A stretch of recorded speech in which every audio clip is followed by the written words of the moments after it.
was something we should have done a long time ago. Knoxville State Representative Gloria Johnson is all on board for pardoning Americans who have been convicted in federal court for simple marijuana possession. And the reality is we're locking people up in a way that is causing certain groups of people to be locked up more often. You know, we know that black and white people use marijuana at about the same rate. It's at the same rate.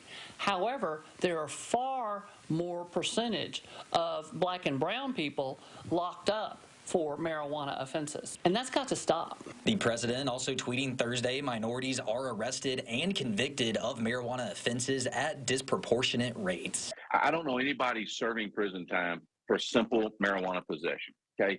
If they are, they have other charges on them, and those are going to take precedent. Josh Smith, a Knoxville-based prison reform advocate who was pardoned by former President Trump years after serving time in a Kentucky prison, says President Biden's new marijuana measures may have little effect, but does see some upsides. This isn't really a big deal, but guess what? It's going to get people talking about it, and the same as some of the politicians are excited about it.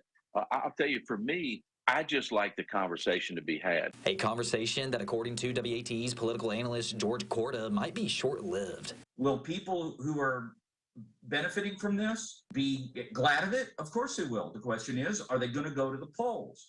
And furthermore, it's unfortunate timing in that it's going to be overshadowed by OPEC Plus lowering their production and thus raising our gas prices. So it'll take survey research to figure out exactly whether there's any impact.